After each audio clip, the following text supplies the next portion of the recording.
नमस्कार दोस्तों, स्वागत है आपका आपके अपने YouTube चैनल जीएस जीनियस में। जैसा कि आप स्क्रीन पर देख रहे हैं, top 5 countries with highest IMF डेब्ट एज ऑफ 2025। वर्तमान में जो IMF नाम की संस्था है, इंटरनेशनल मॉनेटरी फंड, या हिंदी में उसे अंतर्राष्ट्रीय मुद्रा कोष कहते हैं, जिसका की काम है कि वे देश, वे अर्थव्यवस्थाएं जो कि मुसीबत में हैं, उनकी आर्थिक रूप से मदद करना, उनको ऋण देना और उनकी जिन कारणों से वो मुसीबत में हैं उनमें सुधार करवाना, उसके विषय में उनको अवगत कराना, उनकी नीतियों में सुधार कराना। तो आज हम 5 वो जो बड़े देश हैं जो कि IMF के सबसे बड़े जो है ऋणी हैं, उनको अपने वीडियो में देखने का प्रयास करेंगे। आप सोच रहे होंगे कि IMF के 5 ऋणी जो बड़े ऋणी देश हैं उनके बारे में हमें जानने की क्या जरूरत है। तो मित्रों, बता दूं कि जिस समय 7 मई 2025 से 10 मई 2025 तक भारत सरकार ने पाकिस्तान के ऊपर ऑपरेशन सिंदूर लागू कर रखा था, चला रखा था और आतंकियों के ठिकानों को ध्वस्त कर रहे थे, उसी समय भारत के विरोध के बावजूद IMF ने अमेरिका की शह पे पाकिस्तान को $1.3 बिलियन का ऋण दिया। भारत जानता है, पूरा विश्व जानता है, अमेरिका जानता है, IMF जानता है कि वो इस ऋण से, इस धनराशि से अपने देश के नागरिकों का, अपने देश की अर्थव्यवस्था का कोई भी भला करने नहीं जा रहा है। इसका प्रयोग वो चीन से हथियार खरीदने में, तुर्की से ड्रोन खरीदने में, आतंकवादियों को फंडिंग करने में, इन्हीं सब में इस्तेमाल कर डालेगा। जो वहां की जनता है उसको इस ऋण का कोई लाभ मिलेगा। पाकिस्तान की अर्थव्यवस्था वैसे ही रहेगी जैसे आज से 1 साल पहले थी, 2 साल पहले थी या 3 साल पहले थी। इसलिए यह जानना जरूरी है कि IMF से सबसे ज्यादा लोन जो है वो कौन से देश लेते हैं, क्या भारत का भी उस सूची में नाम है। इन सब चीजों को इस वीडियो में हम डिटेल से देखेंगे और समझने का प्रयास करेंगे। लेकिन इससे पहले कि मैं अपना वीडियो शुरू करूं, आपसे हमारी रिक्वेस्ट है कि अगर आप हमारे चैनल पर नए हैं तो हमारे चैनल को सब्सक्राइब कर लीजिए, क्योंकि हमारे चैनल पर इसी प्रकार की आपके आसपास की, आपके इंटरेस्ट की जो समसामयिक मुद्दे हैं उनको छोटे छोटे वीडियो के माध्यम से प्रस्तुत किया जाता है। अगर थंबनेल देखकर, टाइटल देखकर आप हमारे वीडियो में आए हैं, हमारे वीडियो को आपने क्लिक किया है, उसे देखना शुरू किया है, तो आपसे रिक्वेस्ट है कि आप हमारे वीडियो में अंत तक बने रहें, तभी आप वीडियो का सही से लाभ उठा पाएंगे। और अगर आप 1 मिनट 2 मिनट के बाद वीडियो बंद करना चाह रहे हैं तो आप इसे अभी बंद कर सकते हैं। तो चलिए मित्रों, देखते हैं। 9 मई को मैंने आपको बताया, 7 मई से 10 मई जब ऑपरेशन सिंदूर चल रहा था, उसी दौरान 9 मई को IMF ने पाकिस्तान को $1 बिलियन का जो है ऋण दिया, जबकि उस समय भारत और पाकिस्तान में गहरे तनाव थे, एक दूसरे पर ड्रोन और मिसाइल हमले कर रहे थे।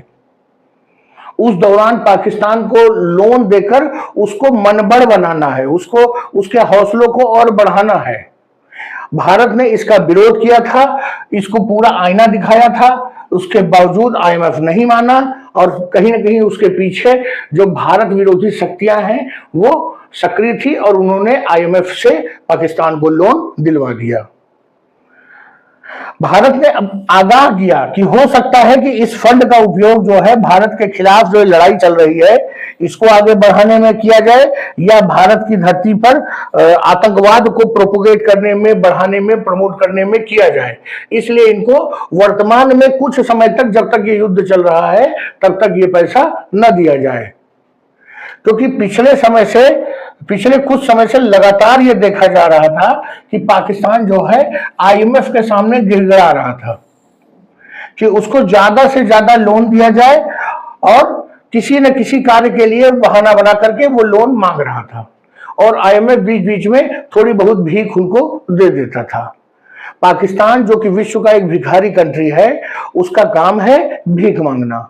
वो चाहे IMF दे, चाहे कतर दे, चाहे चीन दे, चाहे सऊदी अरब दे और चाहे अमेरिका दे।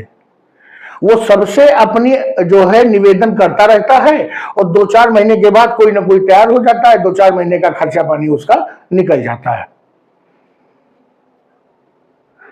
केवल पाकिस्तान ही जो है आईएमएफ पे डिपेंड नहीं है, पाकिस्तान के जैसे और भी कई देश हैं जो केवल आईएमएफ के लोन पर निर्भर हैं, जिंदा हैं। क्योंकि जो आईएमएफ से जिस काम के लिए वो पैसा लेते हैं, चाहे मैन्युफैक्चरिंग सेक्टर को बढ़ावा देने के लिए, चाहे सर्विस सेक्टर को, चाहे एग्रीकल्चर सेक्टर को, जिस काम के लिए वो लोन लेते हैं उस काम को तो वो कतई नहीं करते। इसलिए उनकी अर्थव्यवस्था में कोई सुधार नहीं आता है और वो दोबारा आईएमएफ के सामने हाथ फैलाकर खड़े हो जाते हैं। तो आज हम ऐसे 5 देशों को देखने का प्रयास करेंगे जो आईएमएफ के लोन पे जिंदा है। तो नंबर 1 पे है अर्जेंटीना। देखिए कितना बड़ा देश है और कितना जो साउथ अमेरिकी कॉन्टिनेंट है उसका एक बड़ा देश है, उसके बावजूद आईएमएफ का सबसे बड़ा कर्जदार यही है। $40.26 बिलियन जो है आईएमएफ का इनके ऊपर कर्जा है। और ये जो पूरे विश्व के जो सबसे बड़े कर्जदाता हैं वो अर्जेंटीना ही है। और कारण क्या है? हाइपरफ्लेशन, मुद्रा बहुत तेजी से इनकी जो है वो उसकी कीमत घट रही है और ये स्वयं भी उस कीमत घटाते रहते हैं। इनके वहां जो राजनीतिक स्थिति है वो बहुत वोलेटाइल है, सरकार बार बार बदलती है और इससे भ्रष्टाचार का बढ़ावा मिलता है और अंत में वो फिर आईएमएफ के सामने हाथ फैलाए खड़े हो जाते हैं। दूसरे नंबर पे देखते हैं यूक्रेन। यूक्रेन का तो वही समझ में आता है कि पिछले 3 साल से वो रूस के साथ युद्ध लड़ रहे हैं, तो स्वाभाविक रूप से आईएमएफ जो कि कहीं ना कहीं अमेरिका का ही एक जो है द्वारा चलाई जा रही संस्था है, तो ये स्वाभाविक है कि यूक्रेन को वो यूक्रेन को जितना लोन चाहिए होता है वो प्रोवाइड करते हैं। उसके बावजूद अर्जेंटीना से बहुत कम लोन यूक्रेन ने लिया है। अर्जेंटीना 40 कुछ बिलियन डॉलर था, ये केवल 10.80 है। लगभग 1/4 जो है लोन यूक्रेन पर है और उसका एकमात्र कारण है कि लगातार 3 वर्षों से अधिक समय बीत गया है, रूस से उसकी लड़ाई चल रही है। तीसरा देश देखिए इजिप्ट। इनकी करेंसी कमजोर है, उसकी कीमत बहुत कम है। देश में जो रहने की जो कॉस्ट है वो बढ़ती जा रही है। इसके अलावा बजट डेफिसिट, बहुत ज्यादा बजट का घाटा तैयार करते हैं और जब वो लक्ष्य पूरे नहीं हो पाते तो आईएमएफ के सामने हाथ फैलाकर खड़े हो जाते हैं। इनके ऊपर $8.46 बिलियन का कर्ज है। चौथे नंबर पर इक्वाडोर, इनके ऊपर $6.37 बिलियन का कर्ज है। ऑयल ड्रिवन इकोनॉमी है, बहुत ही छोटा देश है और जब ऑयल के जो प्राइस हैं वो कम हुए तो ये फिर अपनी अर्थव्यवस्था को संभाल नहीं पाए, महंगाई बहुत तेजी से बढ़ी, जो इनकी मुद्रा है वो डिवैल्यूएट हुई, उसके कारण इनको आईएमएफ के पास जाना पड़ा। उसके बाद आप देख लीजिए इंटरनेशनल भिखारी, $6.10 बिलियन का जो लोन है वो पाकिस्तान के ऊपर है। आईएमएफ कई बार इनकी मदद कर चुका है पैसा दे देके, लेकिन उसके बाद भी ये देश जो खराब आर्थिक स्थिति है उससे बाहर नहीं निकल पा रहा है। और उसका कारण क्या है कि जिस काम के लिए पैसा दिया जाता है ये उसका इस्तेमाल टेरर फंडिंग में करते हैं। करप्शन जोर शोर से है, आर्मी अलग देश को चूस रही है, जो वहां के राजनीतिक हैं वो अलग देश को लगातार जोंक की तरह चूसते जा रहे हैं। यही कारण है कि ये देश कभी भी अपने पैरों पे खड़ा नहीं हो पाया, न 1947 में न 2025 में। तो चलिए मित्रों, मैंने आपको बताया कि वो 5 देश कौन से हैं। अब इसके बाद देखते हैं क्या भारत भी आईएमएफ का कर्जदार है? तो नहीं, भारत पर आईएमएफ का एक भी सिक्के का कर्ज नहीं है, एक भी रुपए का कर्जदार भारत नहीं है।